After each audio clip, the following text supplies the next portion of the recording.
Damos então continuidade aos nossos trabalhos. A nossa próxima conferência. Dans la continuité de notre séminaire, pour notre conférence intitulée L'inversion de l'économie du mystère, un mystère de l'économie. Avec nous, le professeur Alain Gignac, qui va nous parler en français. Donc, si vous avez besoin de casque, Alain Gignac est docteur en théologie pratique et directeur d'études religieuses à la faculté d'arts et sciences, à la faculté de théologie et des sciences de la religion à l'Université de Montréal, au Canada, depuis 1999, où il enseigne le Nouveau Testament. Il est spécialisé sur du corps paulien et ce qui l'intéresse, ce sont les méthodes d'analyse synchronique, la rhétorique, structurelle, narratologie et intertextuelle et les impacts herméneutiques. Ces recherches financées par le gouvernement canadien se proposent de relire les Romains sur ces méthodes, mais aussi à l'horizon de la question moderne postmoderne. Comment l'écrit paulien propose une identité et l'agir chez le lecteur. Ce sont les questions posées par le professeur. Dans sa production universitaire, nous pouvons citer les Paul de Tarse, les problématiques identitaires,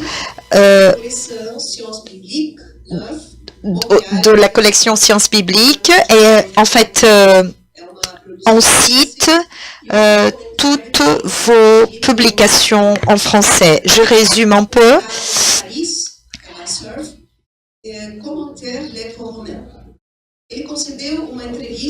Le professeur Alain Gignac a accordé un entretien pour le magazine IHU en ligne et cet entretien a pour titre La redécouverte de Paul dans la postmodernité. C'est un numéro de la revue consacré à Paul qui a été publié. Merci au professeur d'être venu, qui a pu se trouver avec nous malgré tout ce travail qu'il attend dans son pays.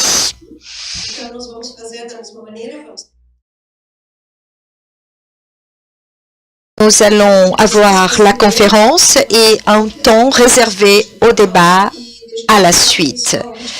Il y a des copies à votre disposition.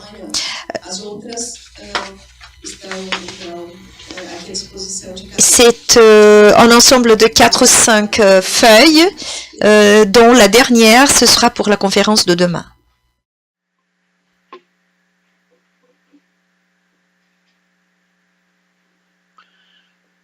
Boa tarde. J'aimerais tout d'abord remercier chaleureusement les organisatrices et organisateurs de ce colloque pour me permettre de réfléchir avec vous sur Agamben. C'est un peu fou de faire tout ce voyage à partir de Montréal pour 48 heures de colloque, mais quelle chance inouïe. Mais je ne sais si je dois remercier les organisateurs pour m'avoir placé en fin d'après-midi. J'aimerais d'abord parler de ma posture, minha postura. Ma posture est un peu celle d'un imposteur. Je ne suis ni philosophe, comme mes collègues, ni spécialiste des pères de l'Église ou de Thomas d'Aquin. Je n'ai jamais lu une page de Heidegger dans le texte. Et j'ai à peine effleuré Michel Foucault. Ce sont pourtant 2 penseurs essentiels pour comprendre Agamben. Je ne suis qu'un simple exégète spécialiste des lettres du Nouveau Testament. On pourrait dire cependant que j'ai un peu, beaucoup lu les lettres de Paul de Tarse. En outre, chaque année, je tiens un séminaire d'herméneutique où je creuse, cercle herméneutique oblige, les questions complexes de l'interprétation. J'ai rencontré Agamben à travers un commentaire de la lettre aux Romains intitulé « O tempo que resta » qui vient d'être traduit en portugais en 2016. Il s'agit d'un petit livre parallèle à la série Homo Sacer. Effectivement, O tempo que resta recoupe plusieurs intuitions de cette série de 9 livres, dont celui qui nous intéresse, O Reino et a Gloria.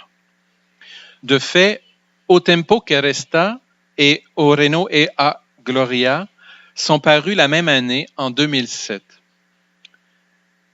Selon Agamben, on ne peut comprendre notre époque qu'en lisant Saint Paul. Et on ne peut comprendre Saint Paul qu'à notre époque.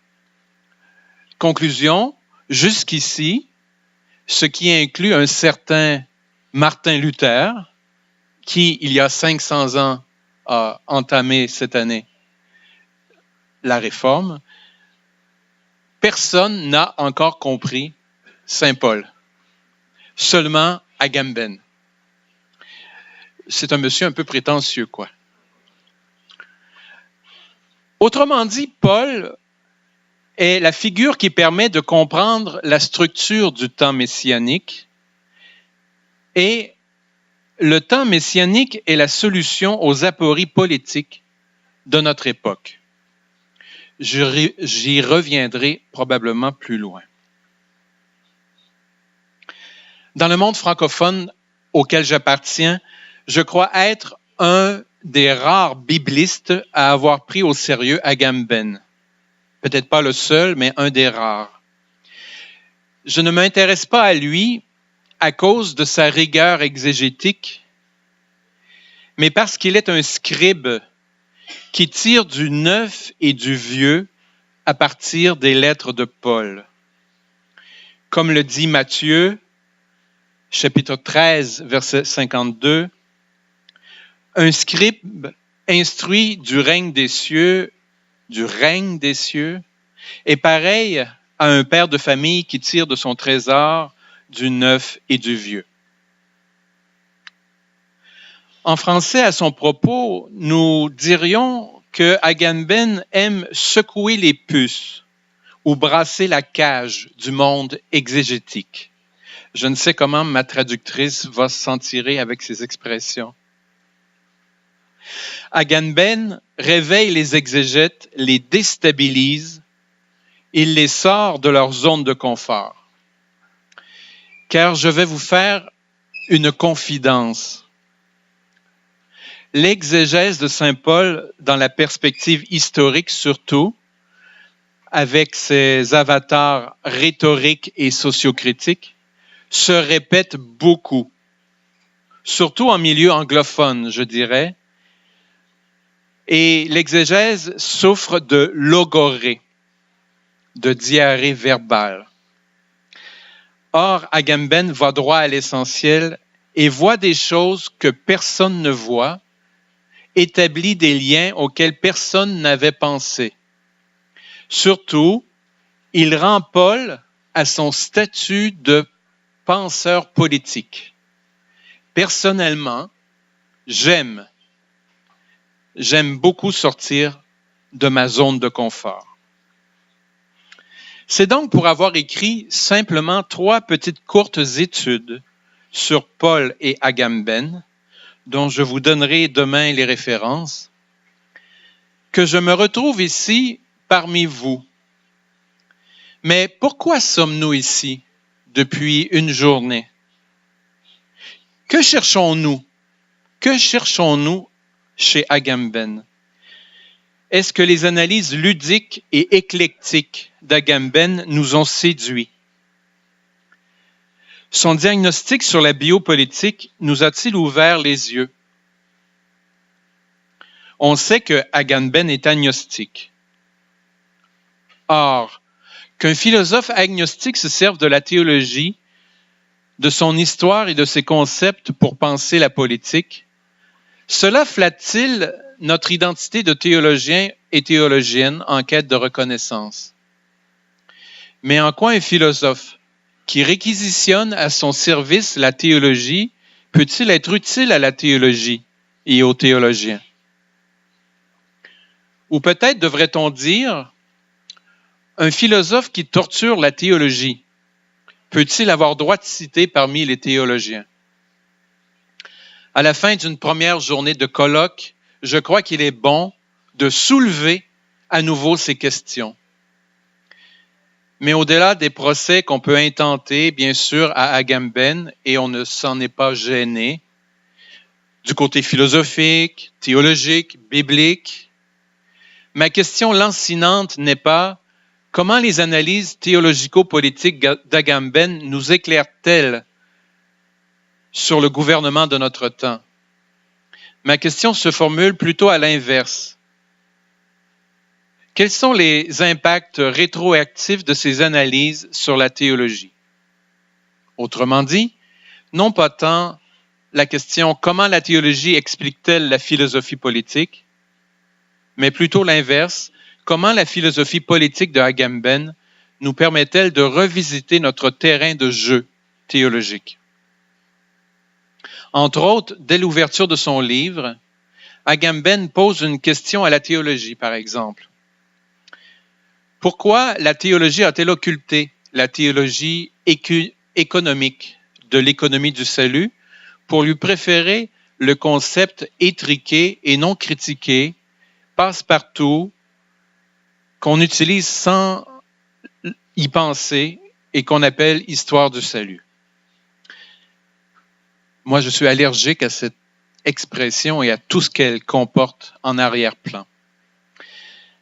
La question mérite donc d'être prise en compte et Agamben va nous offrir comme théologien, je me pose moi comme posture de théologien, il va nous offrir à repenser la théologie.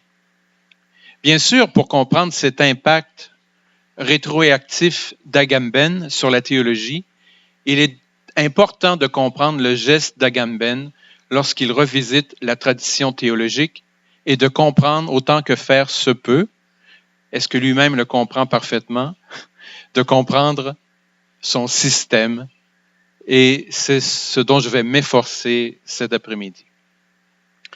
Je vais donc prendre la parole à partir de ma posture d'imposteur, d'exégète non spécialiste d'Agamben. Or, contrairement au tempo qui resta, Oreno et a Gloria parlent peu à partir de la Bible.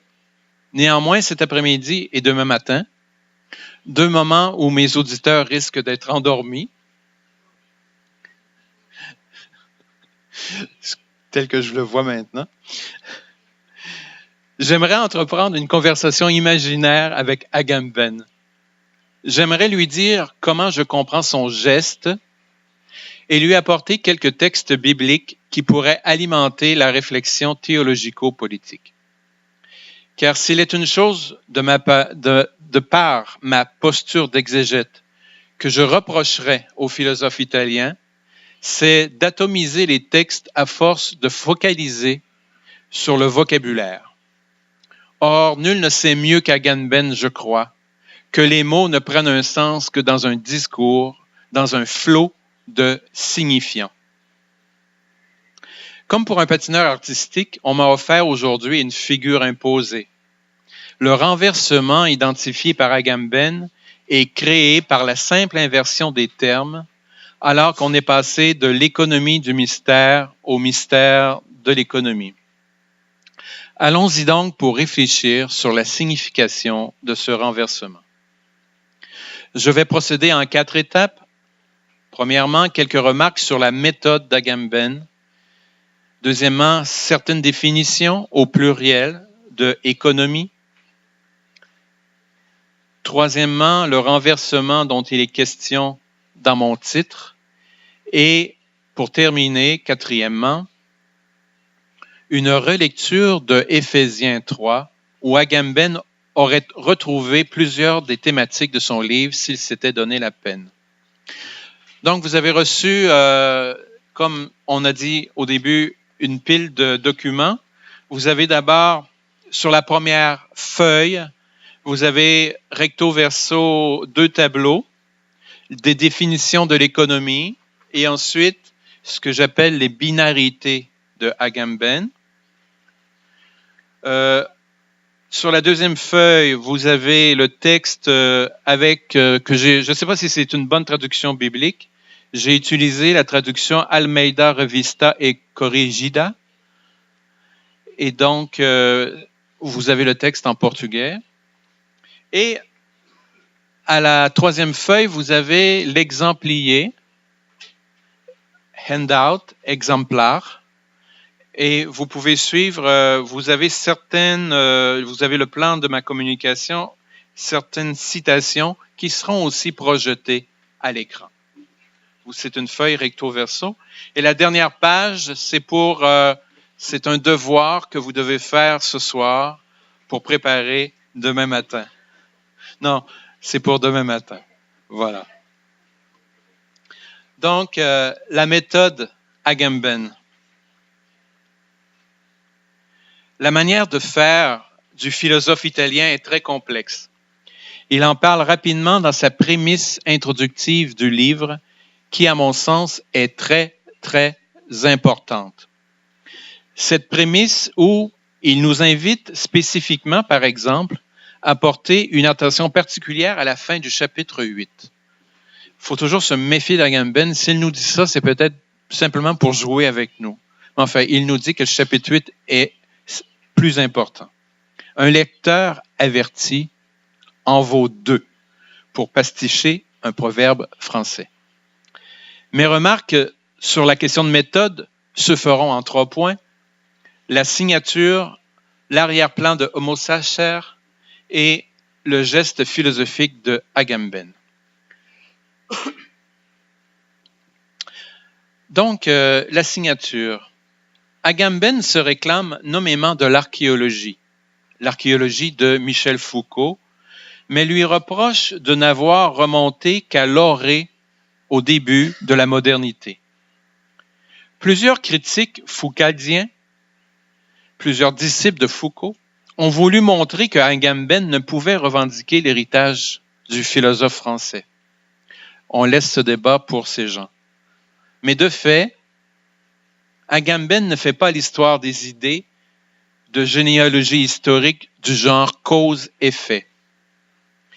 Agamben contextualise très peu. Son but n'est pas de faire enquête historique, de chercher des causes ou de chercher l'origine. Ce que cherche Agamben, c'est ce qu'il appelle une signature, soit une structure, une articulation qui se déplace d'un domaine à l'autre, par exemple de la théologie à la philosophie politique, mais sans changer de structure. Je suis intimement convaincu que Agamben a été marqué par le structuralisme. Agamben aime parler de dispositif et aime à penser par opposition binaire. En d'autres mots, une signature se déplace sans altération sémantique, mais en changeant seulement sa dénotation, ce qu'elle indique. Dans sa vaste enquête sur la politique de notre temps, qui est Homo Sacer, Agamben a ainsi traqué les intuitions théologiques qui, transposées dans le domaine profane, et en cela il suit le théoricien allemand Carl Schmitt, il a transposé donc dans le domaine profane des intuitions théologiques qui ont structuré la théorie et la praxis du gouvernement en Occident. La thèse du livre, Le règne et la gloire, est que l'économie est une signature, un dispositif bipolaire qui articule règne et gouvernement, 2 aspects qu'il faut distinguer sans les séparer, et auquel est associé un autre binôme, gloire et glorification. La découverte d'Agamben, nous dit-il, c'est que le binôme gloire et glorification, donne sa cohésion au dispositif économique et le fait fonctionner. Agamben utilise aussi la métaphore du laboratoire. Les textes et auteurs convoqués servent à tester, à penser le fonctionnement du système politique.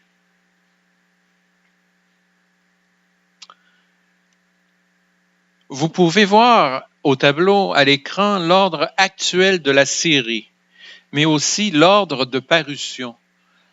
Alors, Homo Sacer, c'est 9 bouquins parus dans le désordre. Alors, le premier, c'était Homo Sacer, Il potere sovrano e la nuda vida.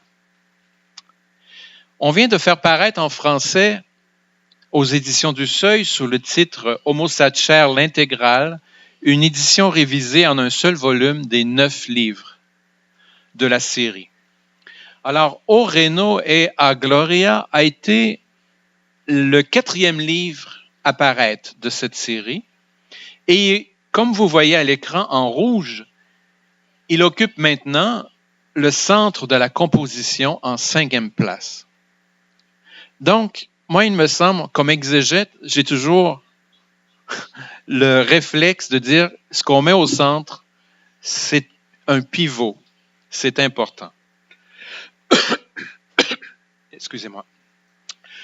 Plusieurs idées, forces des premiers livres transpirent dans ce 4e livre de la série. Je les énonce rapidement.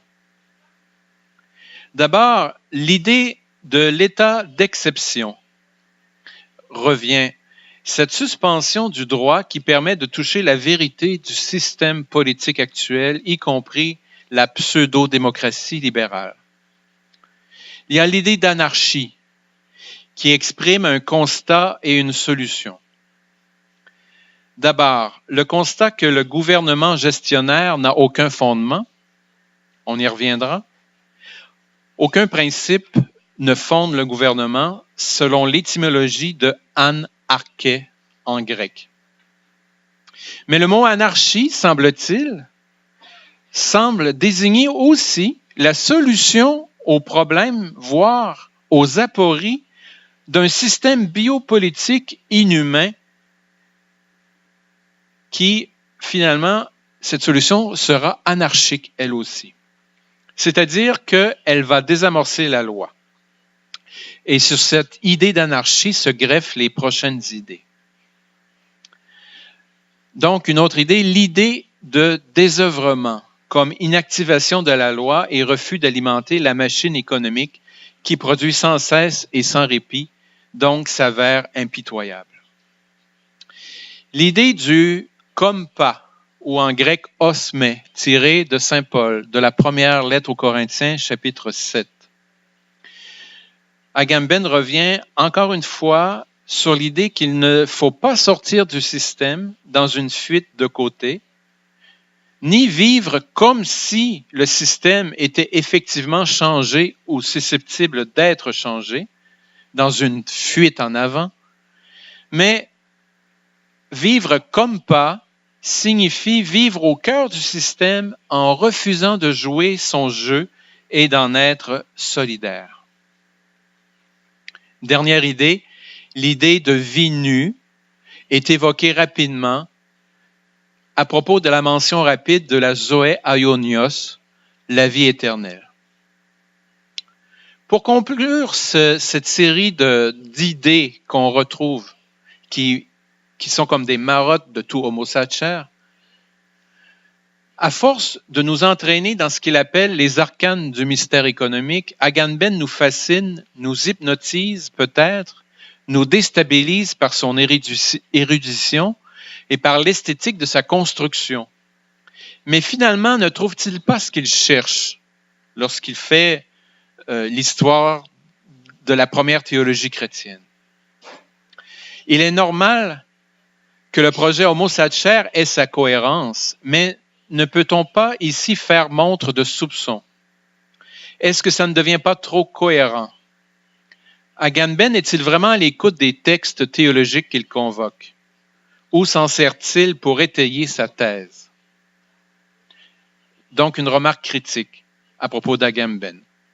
Mais je relativise tout de suite cette remarque, parce qu'il s'agit peut-être d'un truisme herméneutique, car aucun auteur n'est à l'abri d'un tel cercle vicieux herméneutique. Mais il me semble que dans le cas d'Agamben, cela est particulièrement important et mérite d'être mis en question. J'en arrive à mon troisième point méthodologique, le geste d'Agamben. À plusieurs reprises, Agamben se plaît à décrire le geste et la stratégie discursive des autres auteurs qu'il analyse. Par exemple, il le fait avec Irénée de Lyon, qui, selon lui, combat les gnostiques sur leur propre terrain. Il le fait avec Hippolyte. Il le fait avec Tertullien, qu'il désigne comme un anti-philosophe qui vole les concepts des philosophes. Il le fait avec Schmitt, qui relie Peterson. Il le fait surtout avec le geste mystificateur par excellence, selon lui, du pseudo-Denis. Bien sûr, il y a juste Agamben qui a vu cette mystification. De plus, je dirais qu'Agamben est adepte d'une herméneutique du secret, genre Léo Strauss ou Walter Benjamin. Les vraies choses ne sont pas dites, ou elles sont passées sous silence. Seuls les initiés qui savent lire entre les lignes percent le mystère philosophique. Il y a un peu de cela chez Agamben. Alors, à notre tour, il nous faut nous aussi tenter de lire le geste d'Agamben lorsqu'il entreprend sa traversée des pères de l'Église et des théologiens du Moyen Âge. Il faut bien voir l'intrigue qu'il construit de toutes pièces. Il oppose deux penseurs catholiques allemands, Peterson et Schmitt, en proposant un récit de leur débat, un récit fragmenté mais rempli d'anecdotes. La majeure partie du récit est mise en place au chapitre 1, mais les références aux deux auteurs reviennent avec régularité, par exemple au chapitre 4 et 6. Les deux penseurs, Schmitt et Peterson, lui servent à poser sa thèse et à établir sa structure. Nous aurons tout à l'heure deux colonnes, droite et gauche. Une colonne, il l'a bâtie avec Peterson. L'autre colonne, il l'a bâtie avec Schmitt. Parfois, Agamben prend le parti de Peterson contre Schmitt pour réfuter la possibilité d'un fondement théologique à une politique qui serait fondée sur le pouvoir souverain. Parfois, il fait l'inverse, donnant raison à Schmitt contre Peterson, à savoir que la théologie a finalement alimenté la politique mondaine sous la forme d'une sécularisation. Mais finalement, il renvoie les deux auteurs dos à dos, car les deux ont été aveuglés et n'ont pas vu la structure économique bipolaire du système.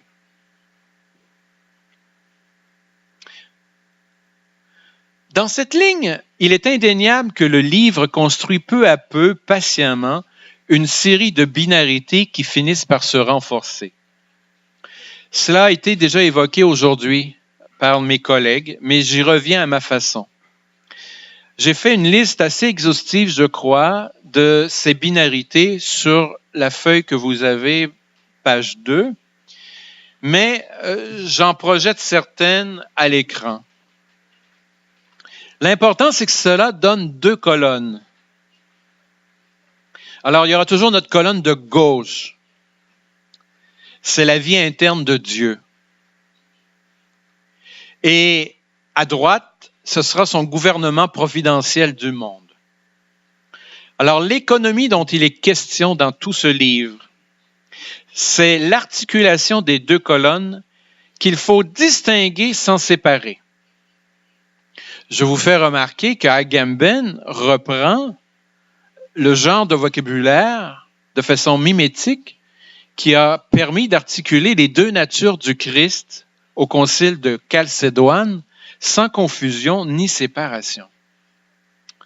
Je crois que cette séparation sans distinction, ou cette distinction sans séparation plutôt, excusez-moi, est le cœur de la thèse.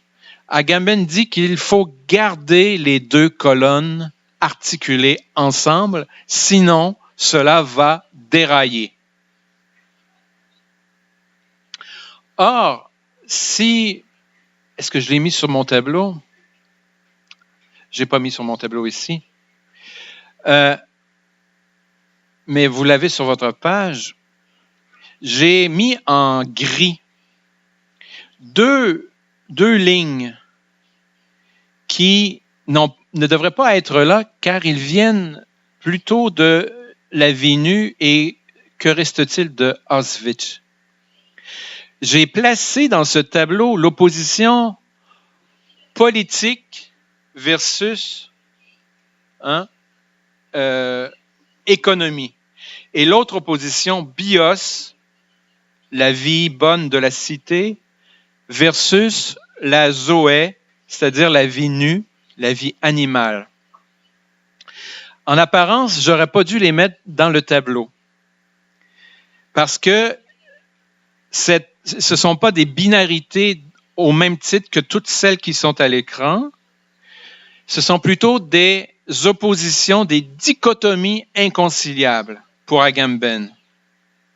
Mais d'un autre côté, ce n'est pas faux d'avoir mis cette opposition politique, économie ou l'opposition bios-zoé sur ce tableau. Pourquoi? Parce que lorsque l'on sécularise et qu'on évacue la vie divine de la colonne de gauche, je fais disparaître la colonne de gauche, il ne reste que la colonne de droite. Une économie tronquée à sa constituante immanente et qui se réduit à une biopolitique et à notre gestion économique qui évacue toute politique véritable. Lorsqu'on fait disparaître cette articulation qu'il ne faudrait jamais séparer, eh bien, qu'est-ce qu'on obtient? On obtient la dichotomie bios qui n'existe plus, la vraie politique, par opposition à zoé, c'est tout ce qui reste dans le système démocratique. Je vais passer ça. Oui, allez, disons-le. En fait, c'était ici, d'après moi, cette diapo que vous voyez à l'écran illustre le dilemme de Carl Schmitt. Comment fonder la colonne de droite sans tomber dans le hors-la-loi ou la suspension de la loi, sans tomber dans l'état autoritaire ou bureaucratique de la colonne de droite? Mais, alors voilà, si on a ce tableau avec une seule colonne, on tombe dans la zoé et l'économie moderne. Mais, à l'inverse, si on fait disparaître la colonne maintenant de droite, à la manière de Peterson, on se retrouve avec une sorte d'angélisme désincarné, une contemplation qui fuit le monde. Alors, Agamben veut garder les deux colonnes articulées, sans séparation, bien que en les distinguant. Sa solution à Agamben relève alors du paradoxe. D'après moi, il veut immanentiser la colonne de gauche et la rabattre sur la colonne de droite, de manière à conserver les deux pôles de l'économie et récupérer la force subversive de l'économie trinitaire comme antidote à l'économie biopolitique déshumanisante. Ce qui va nous sauver de la vie nue, fragile, anonyme, sans valeur, du système capitaliste et de l'économie de marché, c'est une autre zoé. Une zoé qui appartient dans cette réflexion théorique à la colonne de gauche. Une Zoé éternelle, sabbatique, révélée par le temps messianique. Une vie non productive et inopérante. J'offre donc à votre attention cette compréhension, cette explication du geste d'Agamben de construire des binarités. Et ma question, mais on y reviendra, c'est toujours qu'est-ce que c'est que cette Zoé aionios qui est comme rabattue du côté immanent?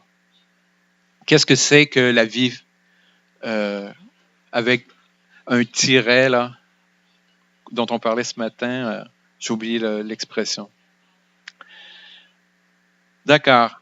Alors, on fait un pas de plus et on tombe dans le vif de notre sujet après ces longues considérations méthodologiques, mais c'est mon défaut.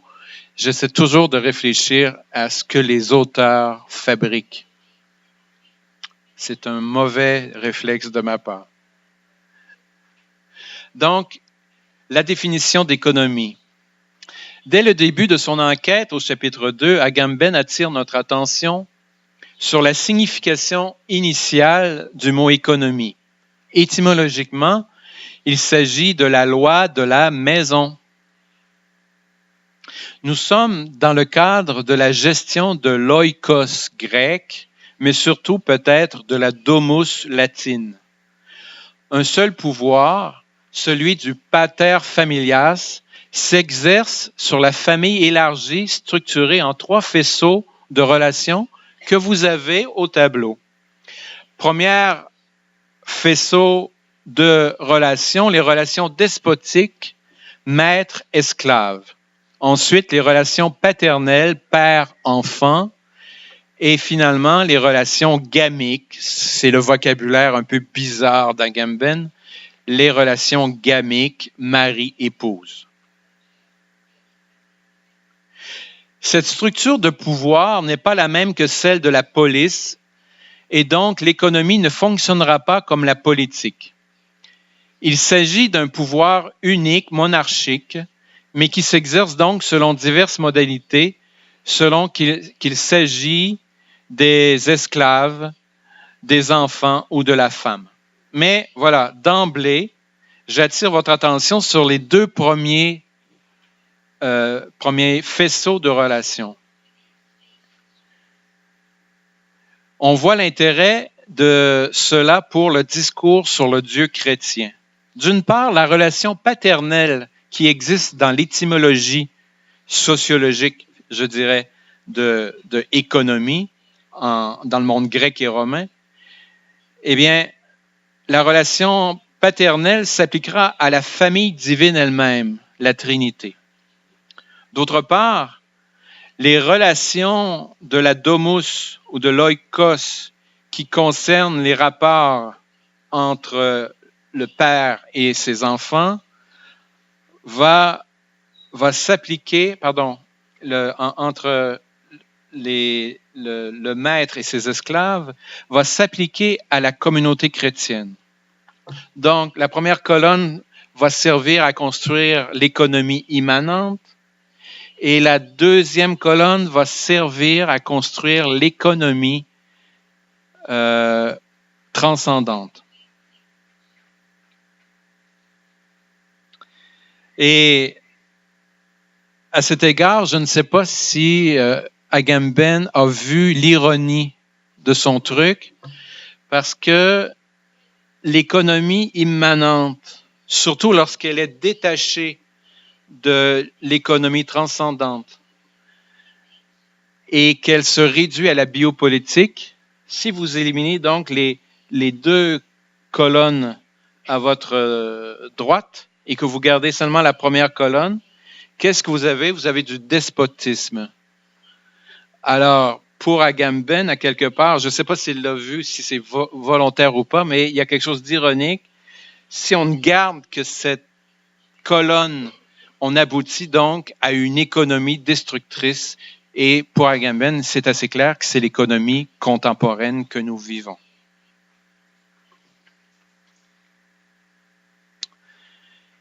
Et comme Agamben prendra plaisir à le rappeler dans son livre, Tertullien va partir de cette analogie économique d'une maison royale pour expliquer qu'il n'y a qu'un seul Dieu, le Père, qui, avant de régner sur son empire, règne sur sa dynastie et donc sur son Fils. Alors, je voulais retourner donc à cela pour vous montrer que la définition qui arrive en première page du premier chapitre est extrêmement importante pour la construction de tout le reste.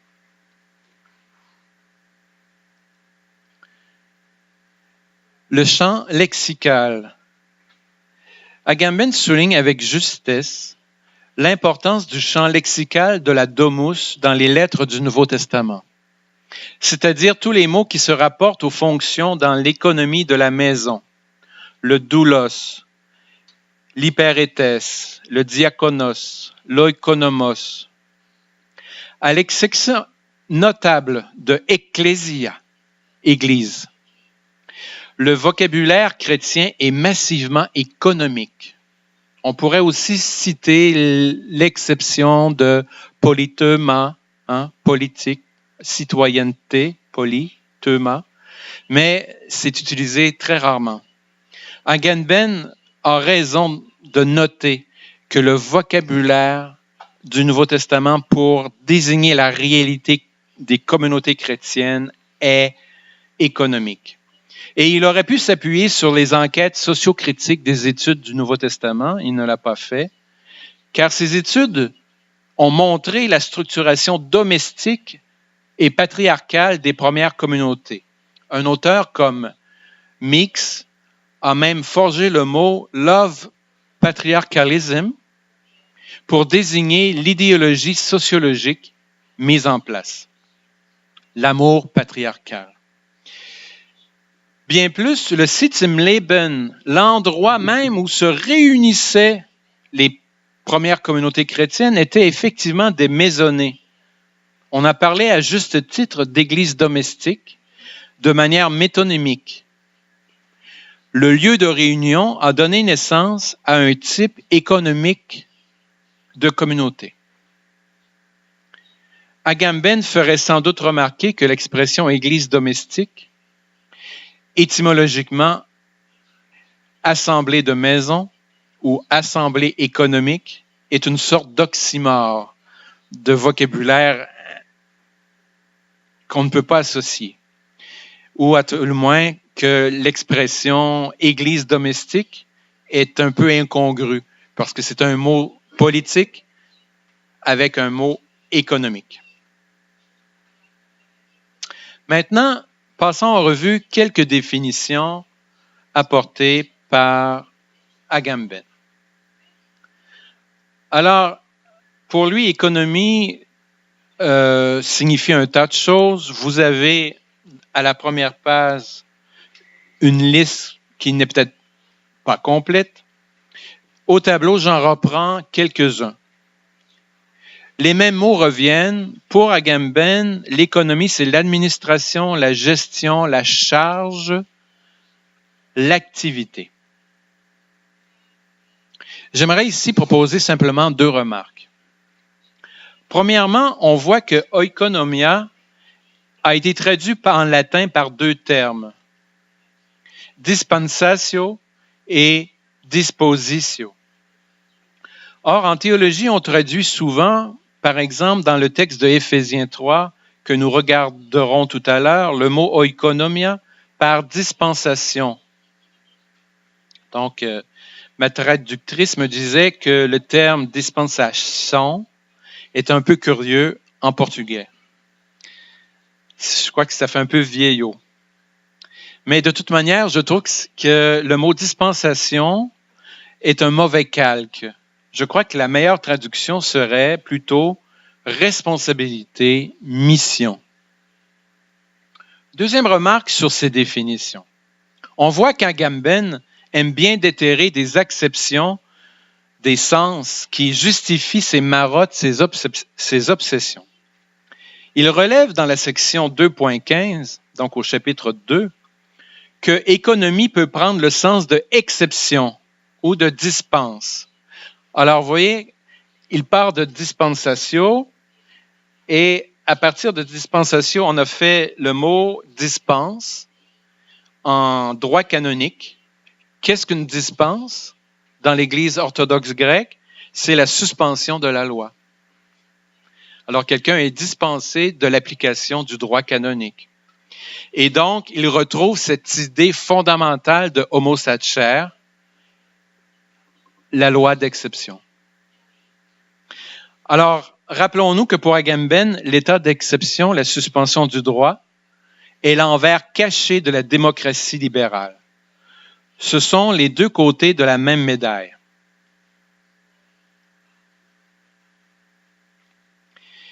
Et vous avez cet extrait sur vos feuilles, mais je vous le lis tranquillement. Le paradigme du gouvernement et celui de l'état d'exception coïncident dans l'idée d'une économie, d'une praxis gestionnaire qui gouverne le cours des choses, en s'adaptant à chaque fois à la nature de la situation concrète à laquelle elle doit se mesurer. Page 37 dans l'édition portugaise. Ou on devrait dire plutôt en langue portugaise, édition brésilienne. Excusez-moi.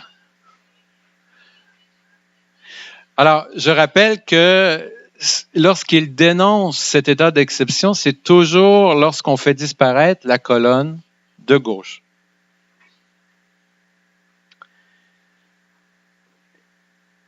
Finalement, une petite trouvaille d'Agamben m'a fait beaucoup réfléchir et il trouve cette trouvaille chez Tatien. Et j'aimerais souligner cela, parce qu'au plan du déploiement théologique, cela donne une possibilité sémantique du mot économie qui, il me semble, est fascinante. Agamben nous dit que l'économie, c'est aussi la disposition ordonnée du matériel, donc en rhétorique. C'est la manière dont on gère le discours.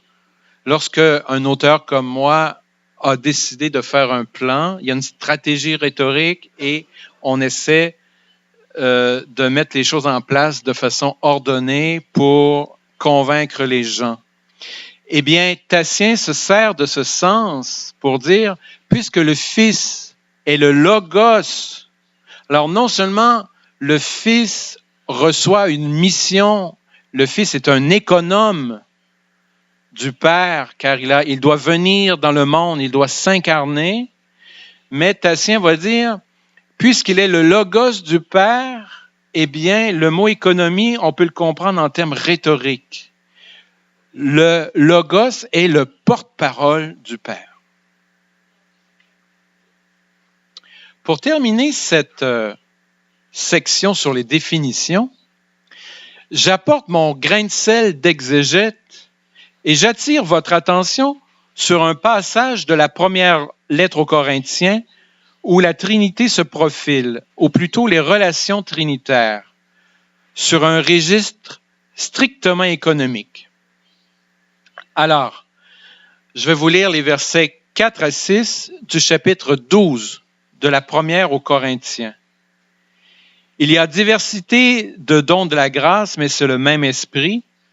Diversité de services, mais c'est le même Seigneur. Diversité d'opérations, mais c'est le même Dieu qui opère tout en tous. Eh bien, Agamben aurait pu sauter sur ce texte, car c'est un texte qui décrit Dieu de manière économique. Je vous lis le commentaire limpide de Charles Perrault, un exégète français qui fut mon directeur de thèse. Citation. Le Père ici est désigné comme celui qui produit au centre de toutes les énergies. Le Fils est celui qui régit et l'Esprit celui qui partage et distribue. En un sens, la Trinité paulinienne est comprise dans le cadre d'une maison à la romaine où se ramassent en cohérence la production, la régence et la distribution. C'est là une trinité, disons, économique et non pas exprimée en termes de paternité et de filiation. Bref, les ministres chrétiens et les serveurs restent sous la régence du kurios, c'est-à-dire le Christ, du maître de la maison, et en même temps les charismes, les dons qui modèlent leur service en le particularisant demeurent toujours sous la mouvance de l'esprit. Voilà. Alors, il me semble intéressant de vous souligner ça au passage, que dans le Nouveau Testament, dans Saint Paul, on a quelque chose, une pensée qui articule déjà de façon économique les choses. On en arrive maintenant à la fameuse inversion. D'emblée, je la résumerai ainsi. Donc, on passe d'une économie comme praxis et parole missionnaire à une économie comme praxis et parole divine. Autrement dit, on passe de la gestion missionnaire de l'annonce du salut, qui était la mission de Paul, à la gestion mystérieuse de la maison divine elle-même. Donc, on peut citer par exemple Agamben qui dit que chez Paul, le rapport entre oikonomia et mystère ne fait pas problème. Il s'agit d'exécuter avec fidélité la charge d'annoncer le mystère de la rédemption cachée dans la volonté de Dieu et arriver désormais à son accomplissement. Or, Agamben va repérer 3 temps pour marquer l'inversion de l'économie du mystère en mystère de l'économie. Donc, premier temps, Irénée de Lyon, c'est dans le même sens qu'il faut voir le renversement de l'expression paulinienne « économie du plérome » en achèvement, réalisation de l'économie. Irénée essaie de soustraire l'expression ambiguë de Paul aux interprétations gnostiques qui font de l'économie du plérome le principe d'une procession infinie d'hypostases pour affirmer que l'économie dont parle Paul a été une fois pour toutes accomplie en Jésus. Alors, Irénée est le premier à faire le changement pour envoyer promener, pour ainsi dire, les gnostiques. Il n'y a qu'un seul sauveur, ça s'est fait une fois pour toutes, donc on passe au plérome de l'économie. Plérome, ça signifie en grec l'accomplissement, le plein des choses. Ensuite, chez Ippolito et Tertulliano, on va retrouver nommément l'expression « mystère de l'économie ». Alors, je cite toujours Agamben, « Alors que pour Paul, l'économie était l'activité destinée à révéler ou à accomplir le mystère de la volonté ou de la parole de Dieu, et l'auteur va utiliser les italiques, c'est pas moi qui les ai mis, c'est Agamben lui-même. Alors, désormais, donc à partir de Ippolito et Tertulliano, désormais, c'est cette activité elle-même incarnée dans la figure du Fils-Verbe qui devient le mystère. Il n'y a pas une économie de mystère, c'est-à-dire une activité destinée à accomplir et à révéler le mystère divin, mais c'est la pragmateia elle-même qui est mystérieuse, la praxis divine elle-même. Ça semble un peu superficiel comme observation. Est-ce que ce retournement est si décisif? En tout cas, c'est ce qu'affirme Agamben. Le mystère est désormais l'économie elle-même, la praxis à travers laquelle Dieu met ensemble la vie divine en l'articulant dans la Trinité et le monde des créatures en conférant à chaque événement une signification cachée. Mais finalement, Agamben ne répond pas à la question « En quoi ce renversement linguistique change-t-il les choses ?» Je crois que le mot-clé est ici « mystère » et va peser de tout son poids dans l'analyse théologico-politique d'Agamben.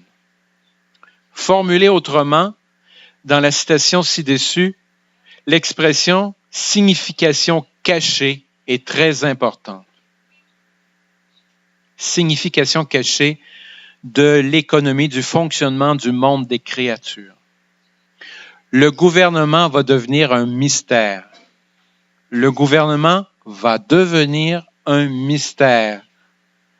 Selon Bruno Carcenti, un commentateur français d'Agamben, le geste du philosophe italien réintroduit le mystère là où Foucault avait voulu l'évacuer. En sourdine, Agamben poursuit sa critique du système politique occidental. En ayant sécularisé le gouvernement divin du monde, le gouvernement humain n'en a pas moins conservé son aura de mystère. Et moins on analysera la mécanique à l'œuvre, plus ce gouvernement sera efficace. Tant que les gens auront l'illusion d'une démocratie, moins ils auront conscience de la biopolitique à l'œuvre. La main invisible de Adam Smith, dont Agamben parle en annexe, sera d'autant plus efficace qu'elle sera recouverte d'une aura divine, d'un mystère. Bref, si la théologie a fini par se focaliser sur le mystère de la vie divine et du gouvernement providentiel du monde, cette articulation mystérieuse a été transposée dans l'ordre politico-immanent de la modernité. Agamben joue le rôle d'un nouvel apôtre, d'un nouvel économe, d'un chargé de mission qui a pour mission de débusquer cette perversité d'un système qui cache son fonctionnement et sa visée. Et je crois que sans le dire, c'est pour cela qu'il insiste sur ce point tournant qui finalement était peut-être pas si important pour les pères de l'Église qui l'ont mis de l'avant. Ailleurs dans le livre, dans le chapitre sur les anges dont il sera question demain matin, Agamben souligne que le mystérium se transforme en ministérium et que le ministérium devient mystérium. C'est-à-dire, le mystère divin est sécularisé en ministère gouvernemental et ce gouvernement récupère le caractère mystérieux du divin. Donc, la même idée va revenir demain matin. On y reviendra par conséquent. J'aimerais maintenant jeter un coup d'œil au texte de Éphésiens que Agamben se plaît à citer aux versets 2 et 9. Mais il cite les versets parce qu'on a l'expression « économie du mystère ». Or, Agamben aurait eu intérêt à lire le discours paulinien ou peut-être deutéropaulinien, peu importe. Dans son ensemble, car plusieurs thèmes du livre Le règne et la gloire s'y trouvent dans le texte d'Éphésiens. Ce n'est guère étonnant car le texte de la vie des exégètes porte la trace d'une vision du monde apocalyptique. On sent aussi l'influence du mysticisme juif centré sur la vision de la gloire divine exprimée par les deux métaphores du chariot en Ézéchiel chapitre 1 et du palais au trône céleste au prophète Isaïe, chapitre 6. Si vous voulez prendre simplement dans vos feuilles la deuxième feuille, jetez rapidement un coup d'œil au texte. On ne le lira pas parce que le temps file.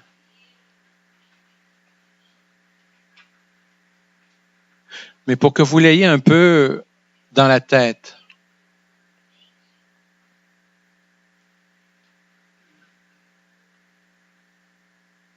Et ça permet à la traductrice de prendre une pause. Et au conférencier.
Ça va?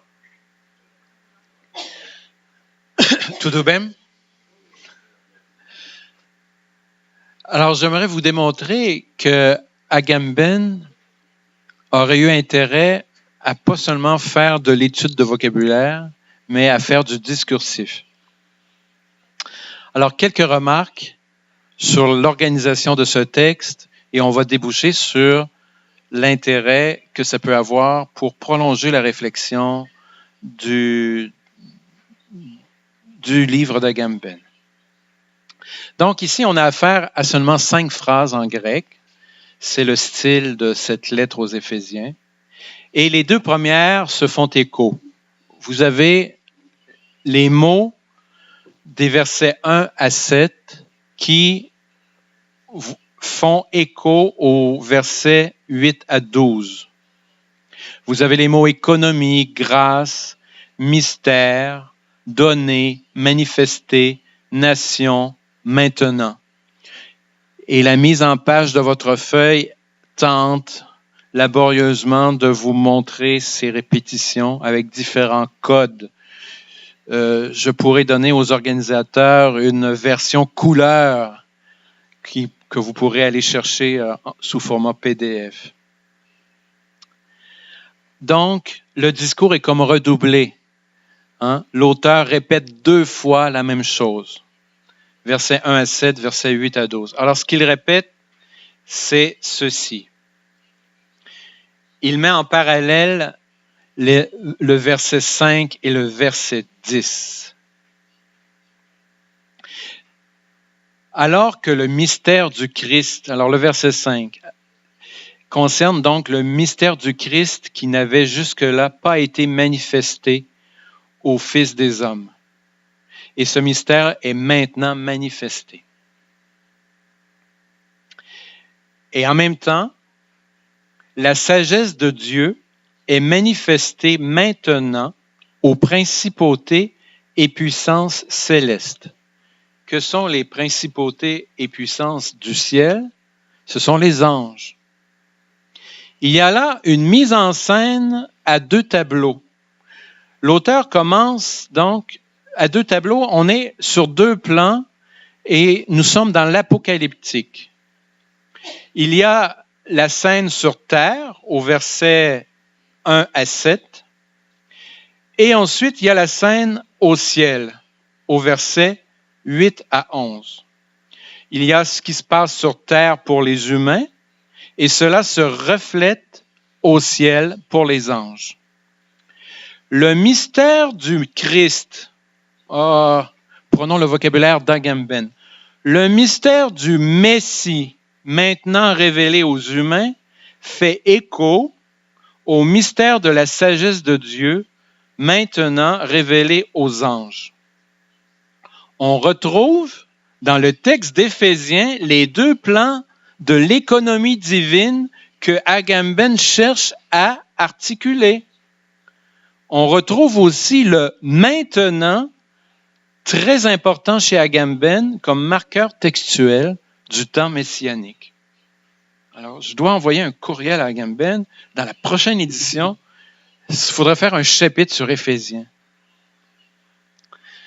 Par ailleurs, on remarque plusieurs champs lexicaux qui intéressent Agamben. Je les mets au tableau. D'abord, l'idée de puissance qui est révélée par plusieurs mots. Activité, puissance, principauté et pouvoir, créateur. Deuxième champ lexical, la gloire, avec les mots richesse, mettre en lumière et la gloire. Et finalement, le mystère de Dieu, avec les mots mystère, le dessein, la plénitude et le plérome. On sait que la liturgie est importante dans le règne et la gloire. Or, les versets 14 à 21 du texte ont des accents liturgiques avec l'expression « plier le genou devant le Père » et avec l'acclamation « à lui la gloire » et la finale Amen. Le problème de concilier être et agir en Dieu, les deux plans de l'économie, se trouve aussi dans ce texte. D'une part, l'immuabilité éternelle de Dieu et d'autre part, son projet lui aussi éternel de créer le monde et de se manifester en manifestant le Christ, le Messie. Ce problème que Agamben rappelle dans son livre est posé donc par le texte d'Éphésiens. Que Dieu, qui n'en avait pas besoin, ait choisi de créer puis de sauver le monde, constitue assurément un mystère, sinon une aporie. L'histoire de la philosophie et de la théologie en fait foi. Et j'en arrive à ma remarque finale, parce que pour l'instant, tout ce qu'on a dit, ça concorde quand même avec Agamben. Mais ici, je vais prendre Agamben en défaut et on va encore y revenir demain. Agamben, à la recherche d'une structure qui explique le fonctionnement de la politique actuelle, fait l'impasse sur l'expérience spirituelle. En Éphésiens, chapitre 3, comme généralement dans les lettres de l'école paulinienne, on trouve une conception non pas mystérieuse, mais mystique de la Trinité. Pour Paul, la Trinité n'est pas un mystère, mais une expérience de communion très concrète. Une expérience difficile à décrire. C'est difficile de mettre des mots sur cette expérience. Mais c'est une expérience vécue et concrète. Que ce soit en Romains, en Galates, en 1 Corinthiens, la Trinité en soi comme spéculation sur la nature de Dieu, sur la providence ou sur les relations entre trois personnes divines n'intéresse pas l'auteur paulinien. Ce qui intéresse Paul ou son disciple dans le cas d'Éphésiens, c'est l'expérience de la présence divine. Dieu n'est pas une abstraction. Le disciple messianique, pour reprendre le vocabulaire de Agamben, fait l'expérience de Dieu en lui comme une deuxième vie spirituelle qui s'ajoute à sa zoé animale. Cette vie éternelle que cherche Agamben comme solution aux problèmes politiques, le disciple messianique la vit déjà ou devrait la vivre dans son expérience spirituelle. Pourquoi je dis cela? Je m'appuie sur plusieurs versets de ce discours. D'une certaine manière, pour anticiper avec les considérations angéliques de demain, le disciple du Messie a accès, tels les anges, à la vie même de Dieu. Ces considérations révolutionnaires au cœur de l'identité chrétienne sont bien énoncées. Au verset 12, l'auteur de Éphésiens, « Nous avons, par la foi en lui, assurance et accès à Dieu avec confiance. » Quand même révolutionnaire. Verset 16, « Être puissamment fortifié par son esprit en vue de l'homme intérieur. » Verset 17, « Le Christ habite en vos cœurs par le moyen de la foi. » Verset 19, « Connaître l'amour du Christ qui surpasse toute connaissance. » Et encore au verset 19, « Rempli de toute la plénitude de Dieu. » J'en arrive à quelques points pour reprendre mes idées. 4 idées comme conclusion provisoire pour vous empêcher de dormir ce soir. En attendant demain matin, si je ne vous ai pas trop endormi. Donc, première idée. La définition que propose Agamben de économie se tient. En d'autres termes, il file la métaphore de l'organisation domestique pour parler de Dieu et de la communauté messianique. Bravo. Deuxième conclusion. Le renversement qu'il note, que Agamben note à juste titre, de économie du mystère à mystère de l'économie, n'est peut-être pas si décisif qu'il le prétend. Mais cette inversion arrange certainement son argumentation qui vise à mystifier l'économie et son avatar, le tout économique contemporain. Donc, troisième conclusion, la méthode philologique d'Agamben, sa manie de suivre un mot à la trace, l'empêche peut-être de suivre les énoncés à l'intérieur d'un discours comme Éphésiens chapitre 3. Et finalement, et c'est peut-être une critique, en tout cas quelque chose qu'il faut discuter, un angle mort à l'analyse de la Trinité proposée par Agamben sous l'angle économique est d'ignorer le discours paulinien en termes de participation mystique au mystère de Dieu. C'est quand même quelque chose d'important en théologie. Merci de votre attention.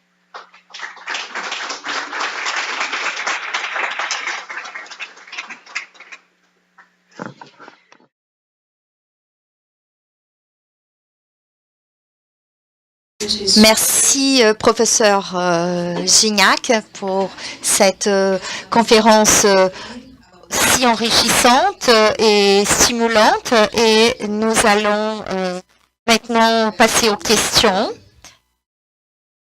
On va poser donc 3 questions. Un bloc de 3.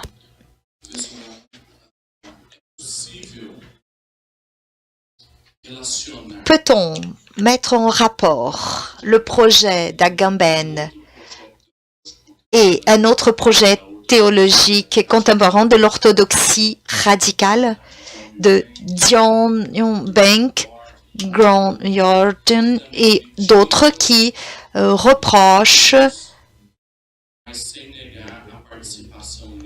mais sans refuser la participation mystique? Y aurait-il donc dans l'orthodoxie radicale un point de contact critique avec Agamben?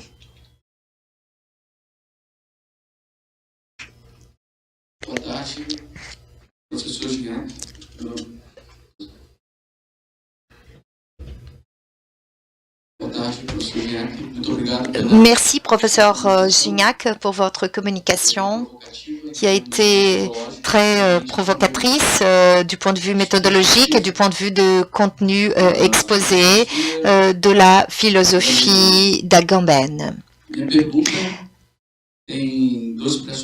Ma question part de 2 présupposés.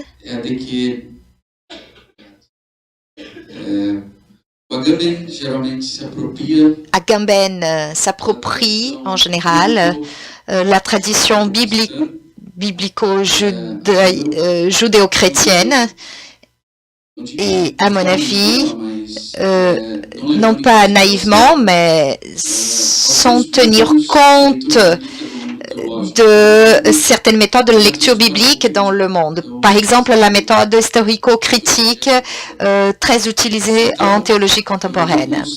Et j'en conclus et je pose la question.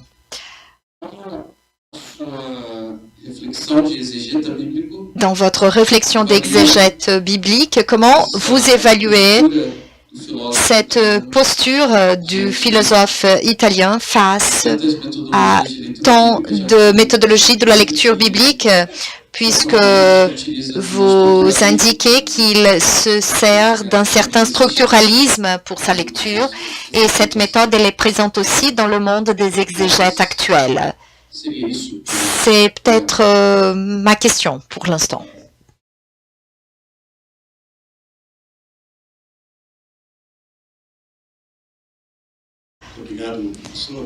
Merci, professeur, pour votre communication.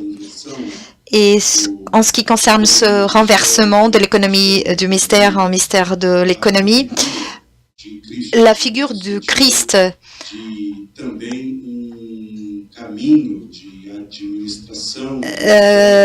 comme étant en chemin d'administration, de gestion du mystère.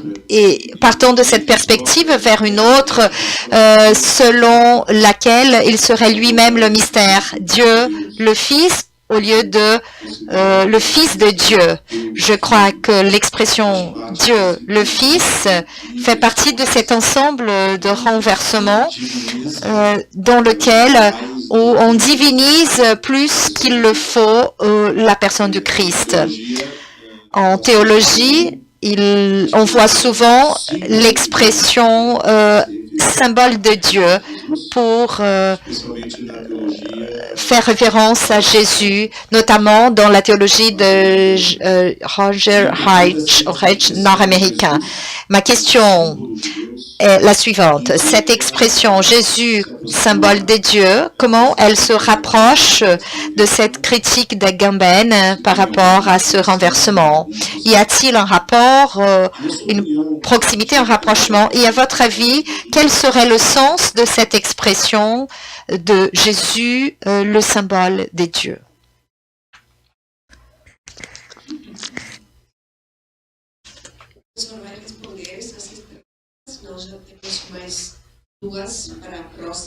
Il y a encore 2 questions pour le prochain bloc de questions.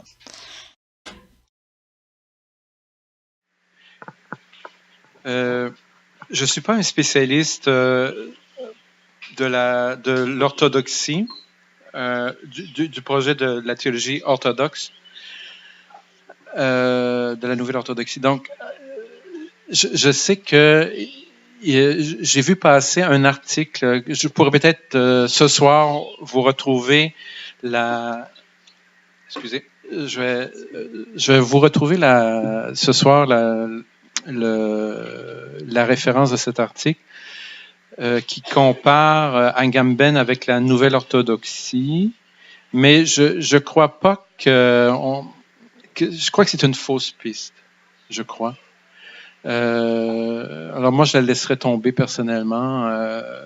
Agamben, il fait de la bonne théologie, mais il n'y a pas de projet, parce que je crois qu'il fait des très bonnes remarques théologiques. C'est pas un mauvais lecteur, mais son projet est un projet philosophique purement, je crois. Donc, il faut faire attention. Ça a été le cas pour Paul.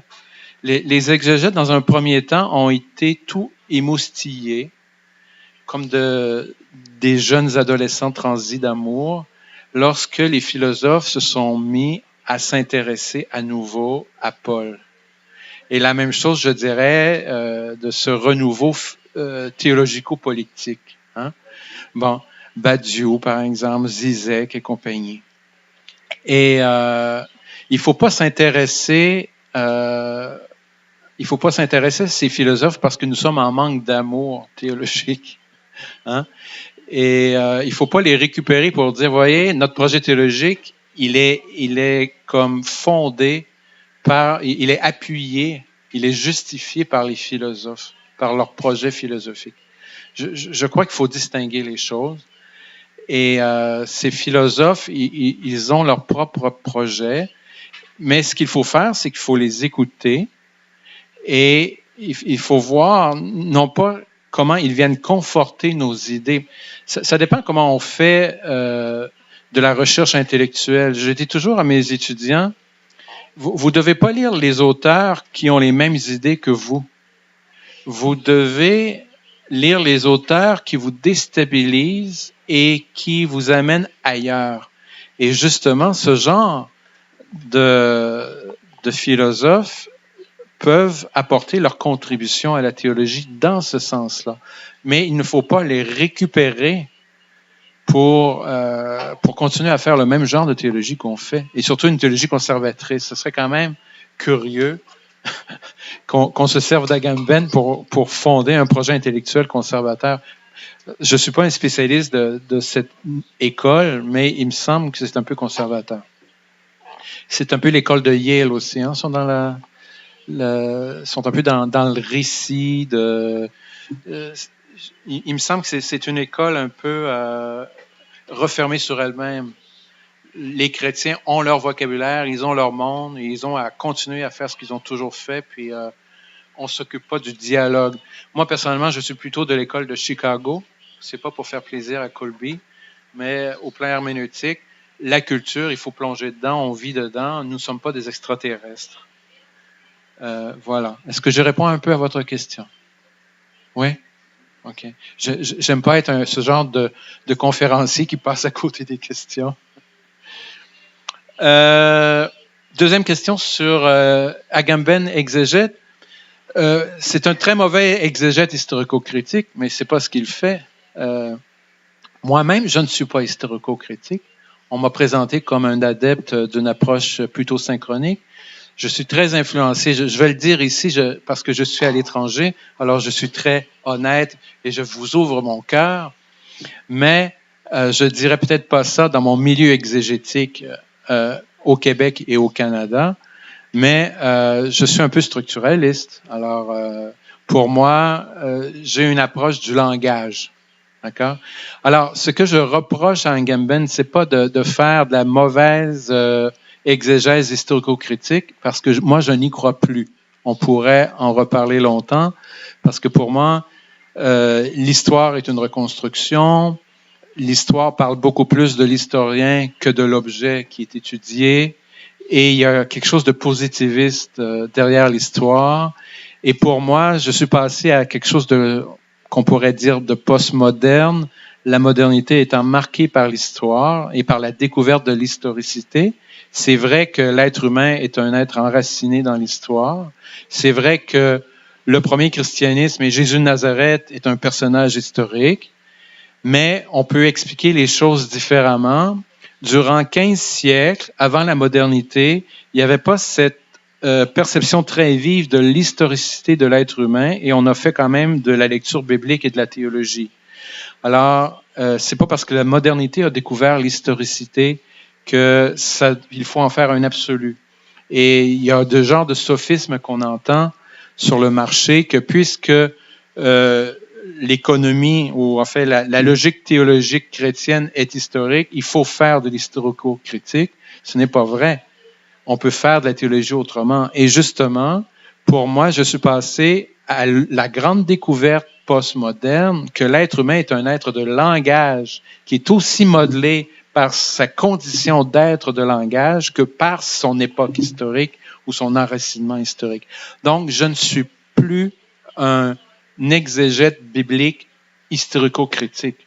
Je comprends, j'ai été formé là-dedans, mais j'ai vécu comme une sorte de passage ou de conversion et je suis passé à autre chose. Mais je suis capable de comprendre mes collègues pour qui la recherche du Jésus historique est quelque chose de complètement essentiel.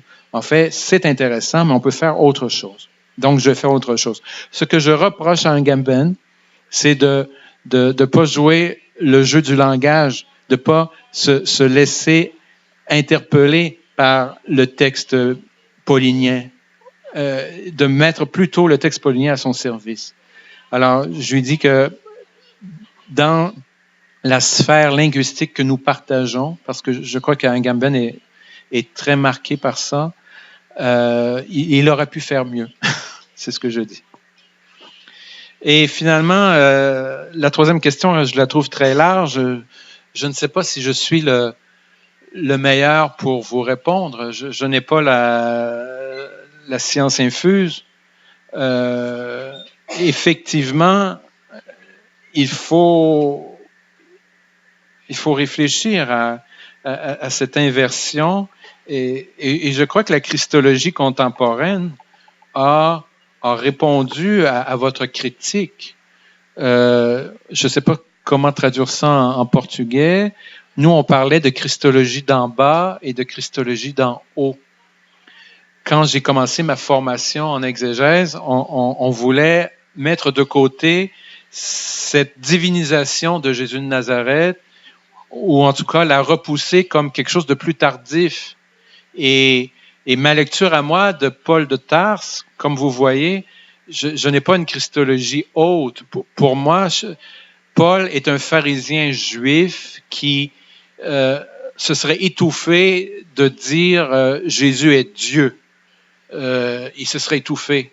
Parce que dans sa théologie juive, il n'avait pas ce qu'il fallait pour concevoir cela. Mais il le dit, en fait, il dit que Jésus de Nazareth, le Seigneur, justement, juste en jouant sur le mot kurios, le Seigneur, c'est déjà ambigu parce que ça signifie le maître, c'est mon maître, mais c'est un nom divin dans le judaïsme grec, kurios.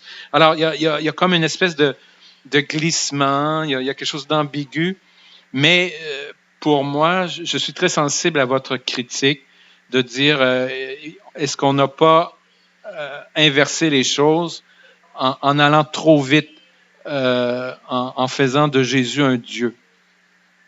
Mais je vais vous avouer qu'il y a un mouvement actuel en exégèse, je dirais Amérique du Nord, Europe, qu'on revient, je ne sais pas trop pourquoi, il y a une espèce de vague de parler de christologie haute et que les tout premiers chrétiens, rapidement, ont pu conceptualiser l'idée que Jésus était le Logos.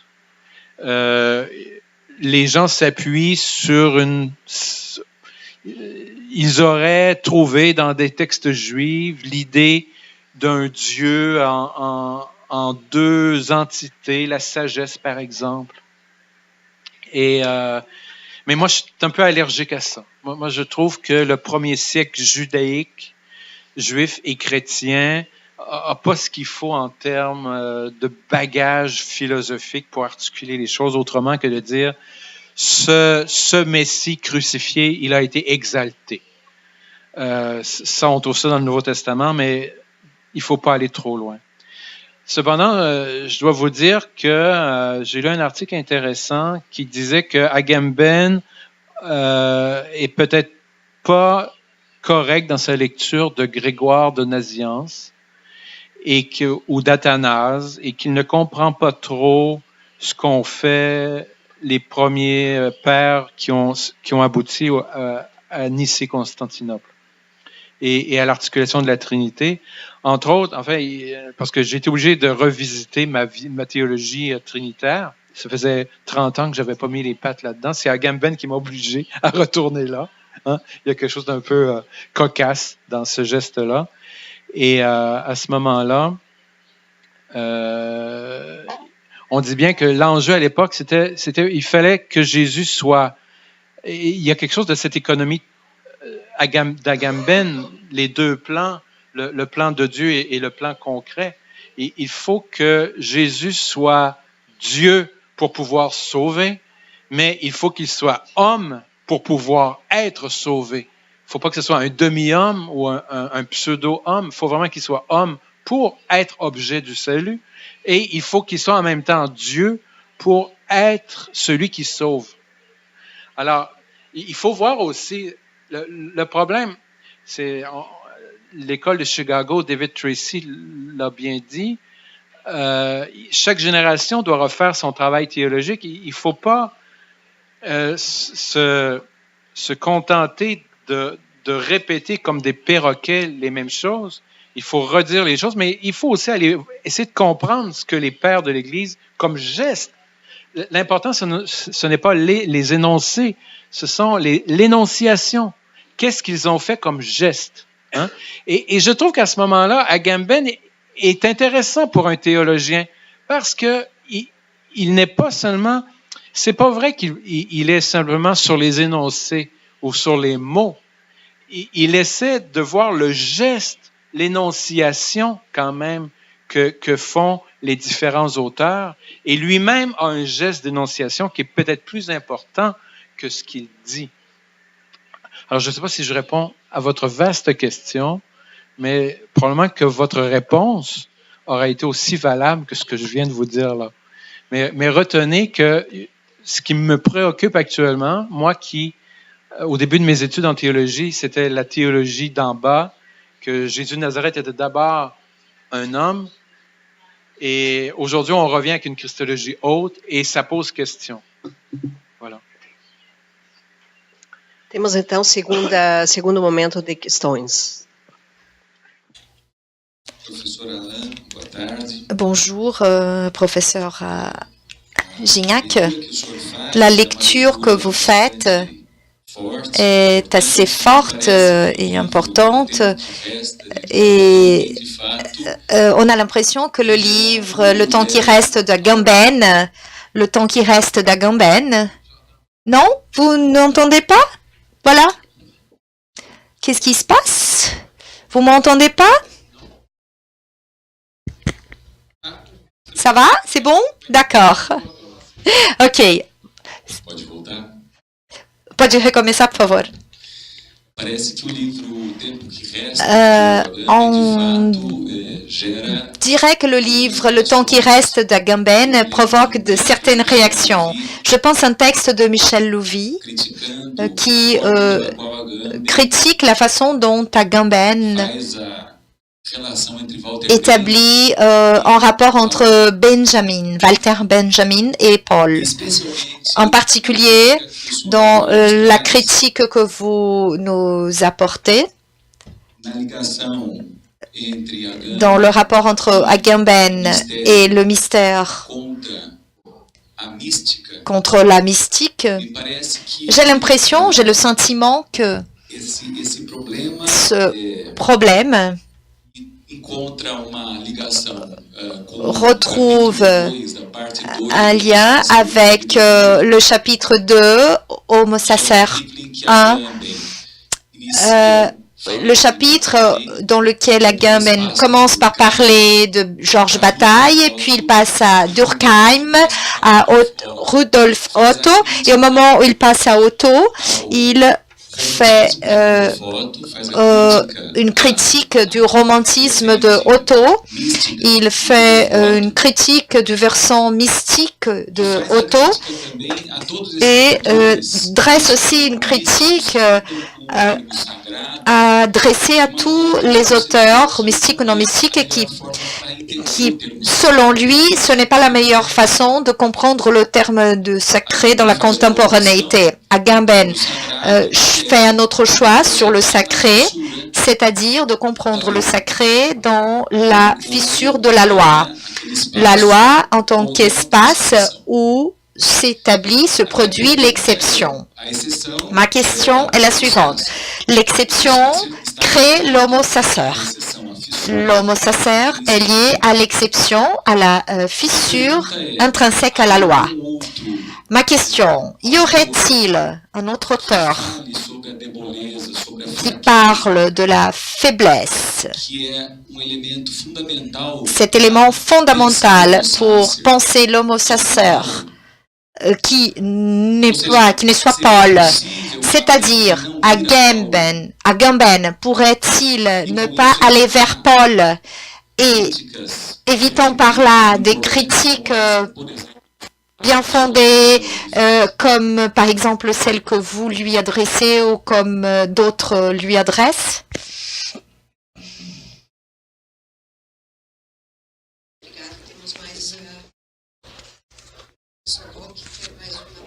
Se mais alguém tiver alguma questão. Primeiro, eu agradeço por você. Tout d'abord, merci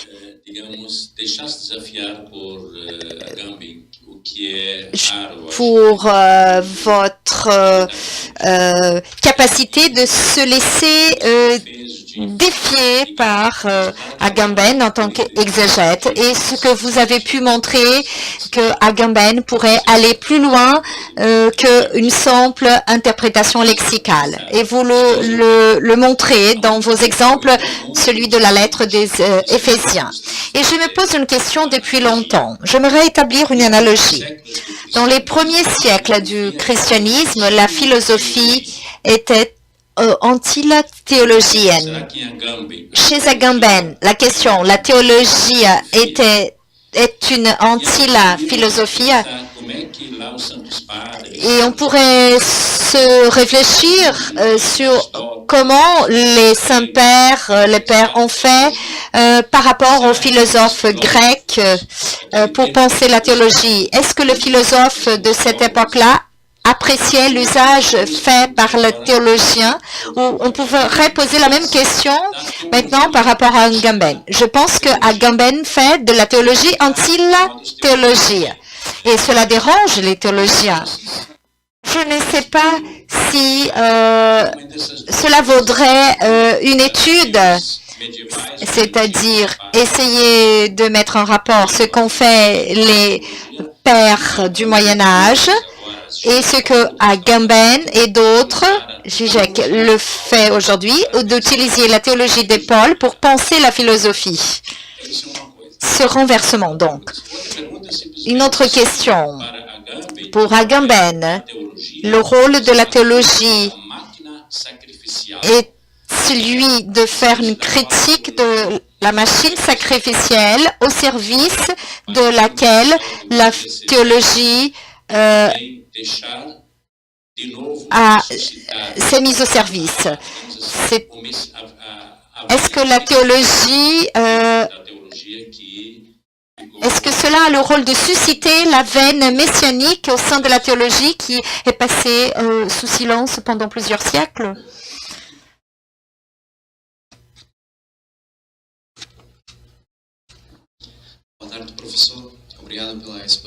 Merci pour votre exposé exégétique. J'aimerais essayer de reprendre l'exégèse à laquelle Agamben se propose de faire. Cela peut-être, il a été très peu orienté par la lecture des pères de l'Église et c'est peut-être cela qui a conduit la lecture de Agamben des textes bibliques. Est-ce qu'on pourrait imaginer cela? È un commentario. Est-ce que vous pourriez peut-être parler davantage à ce sujet? Est-ce que vous pourriez développer un petit peu plus ce sujet? Você poderia reformular?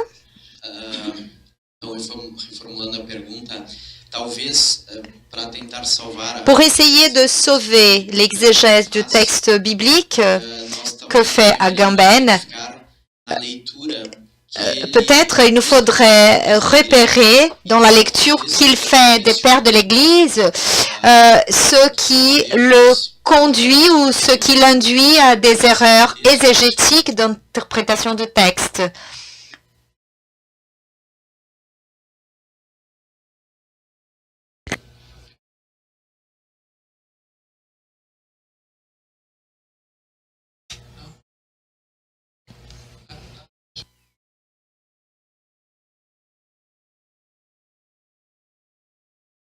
O professor vai responder essas três questões e depois temos mais uma e caso houver tempo, outra. Senão vamos concluir com a questão.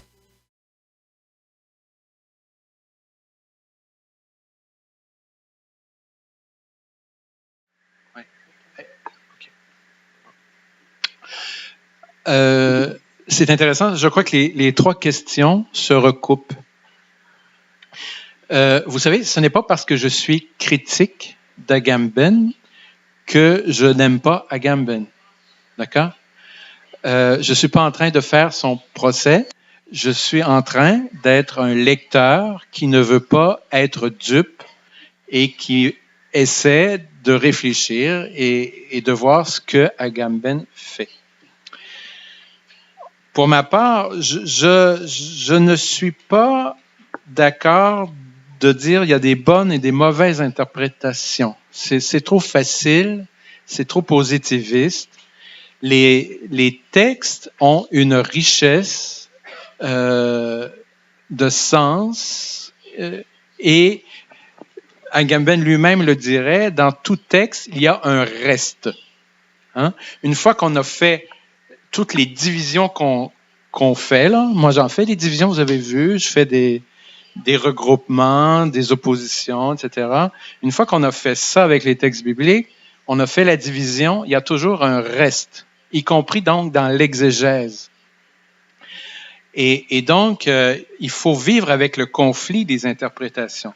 Bon, si une lecture est vraiment malhonnête, si une lecture ne peut pas s'appuyer sur les textes, là, on peut dire qu'elle est mauvaise. En fait, on ne fera pas un cours sur les théories de l'interprétation, bien que ce soit mon passe-temps préféré.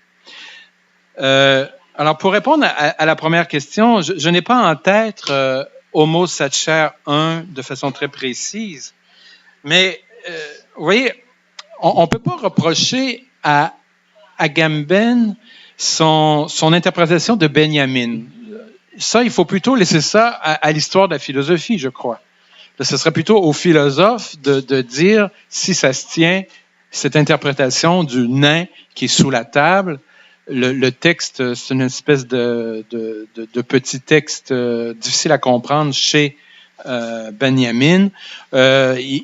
Agamben explique très bien comment il en est arrivé à sa conclusion, comme que le nain qui déplace l'échiquier sous la table, chez Agamben, c'est Saint Paul. Bon, il explique ça, on lui laisse ça. J'ai commencé un peu de façon ironique en disant que personne n'a compris Paul depuis 2000 ans. Le premier à avoir compris Paul, c'est Benjamin et son disciple Agamben. Bon, il faut rigoler, il faut avoir le sens de l'humour. Alors, moi, vous voyez, je ne critiquerai pas Agamben pour ses résultats.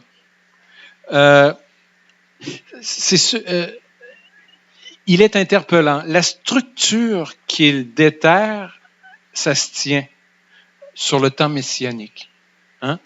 Il le fait d'une façon, je dirais, rabbinique. Je trouve que sa méthode ressemble parfois au Talmud, où on part. Vous m'avez enfilé là, quelques auteurs dans Homo Sacer, chapitre 2, le premier livre, chapitre 2. Autour de Otto, vous dites qu'il pige à gauche et à droite. Alors, il fait comme des colliers avec des perles, et à un moment donné, ça fait une structure. Hein? Je prendrais cette image-là.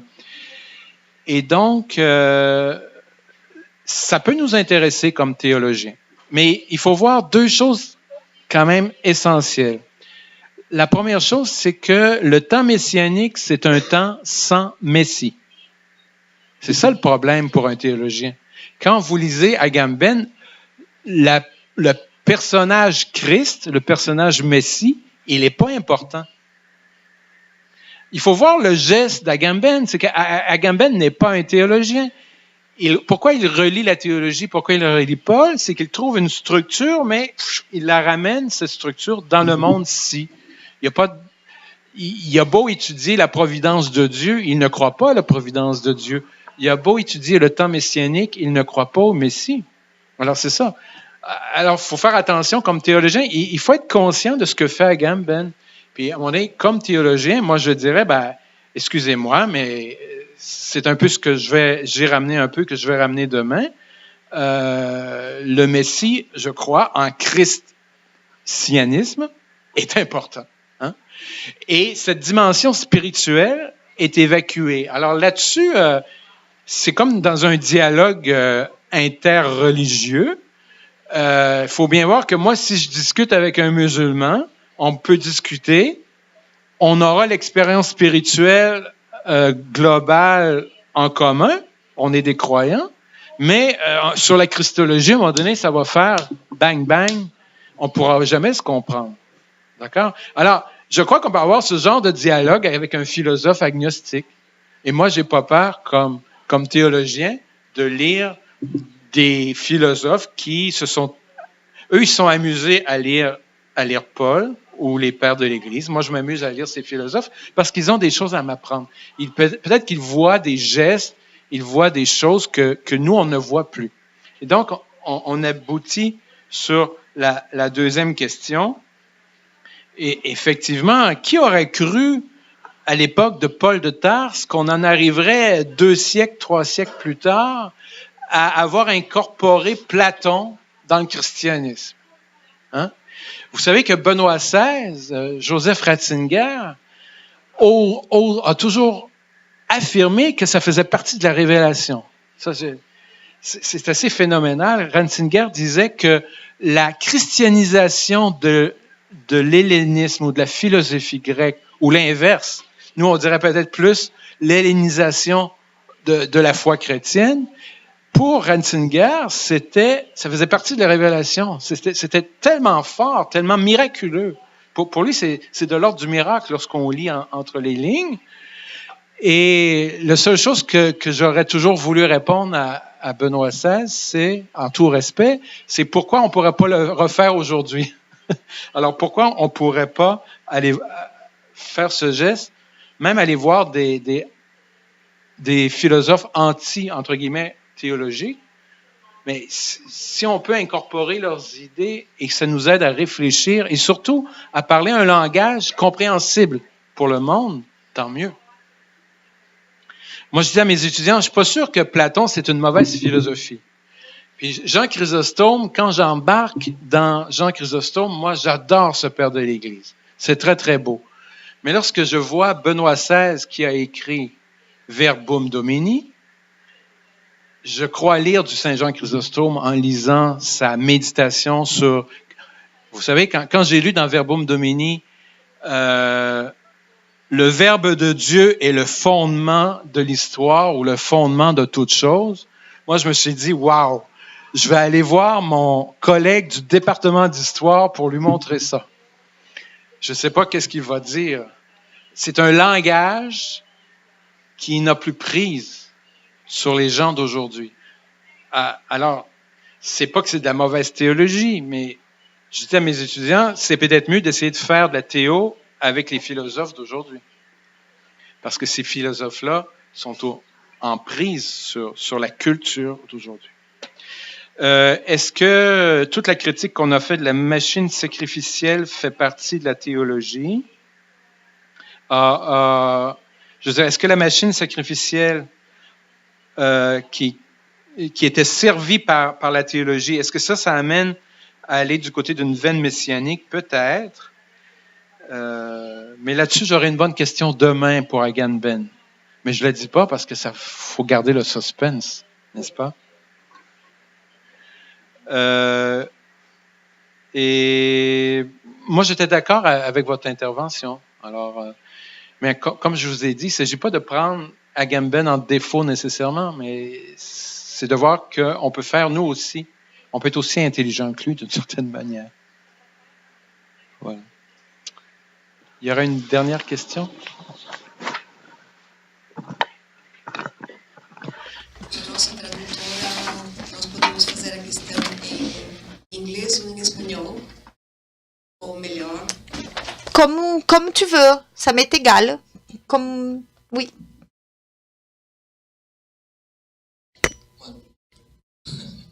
Español.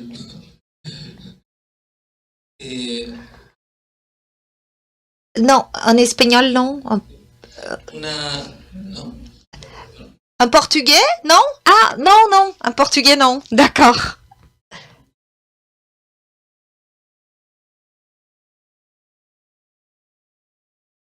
Ah, tá. Ok.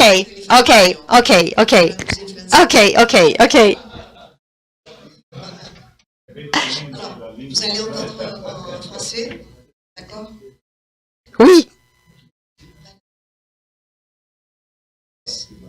Uma pequena pergunta. C'est juste une petite question. Você disse que em Agamben Vous avez dit que chez Agamben, il y a un structuralisme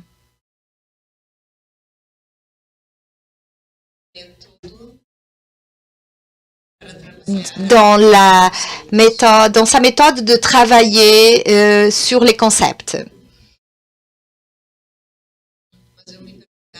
Mais je me posais la question,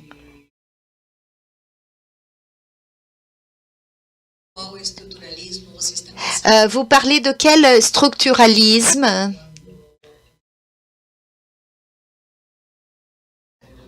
Lorsque Agamben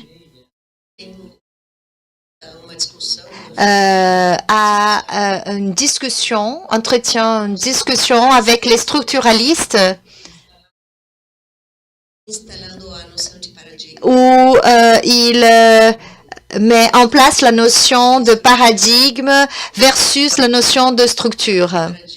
Et le paradigme renvoie à une dimension singulière, alors que la structure renvoie à une dimension universelle.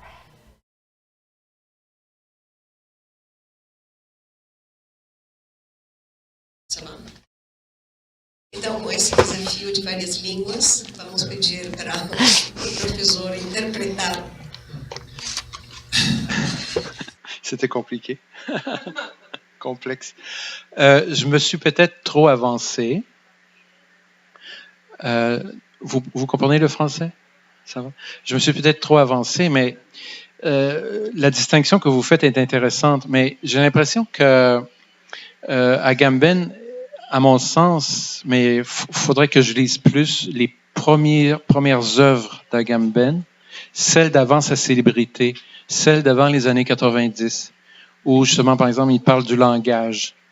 Mais la perception que j'ai en lisant les œuvres plus récentes, c'est qu'il est quand même dans la nébuleuse structuraliste.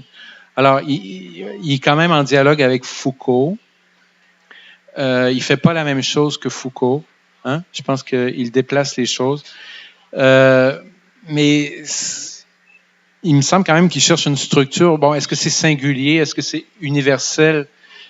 Je ne sais pas même si ça l'intéresse, mais il cherche quelque chose qui se transmet, qui est toujours là.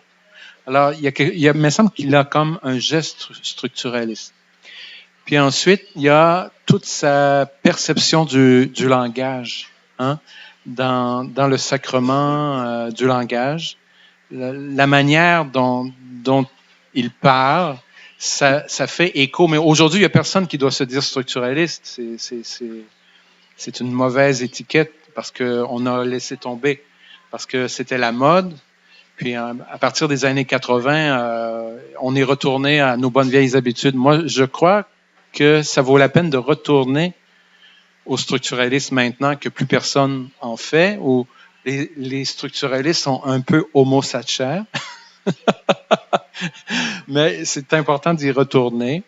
Et aussi, je trouve pour avoir travaillé Lacan, Jacques Lacan, je trouve qu'il a des sensibilités lacaniennes de psychanalyse, je trouve.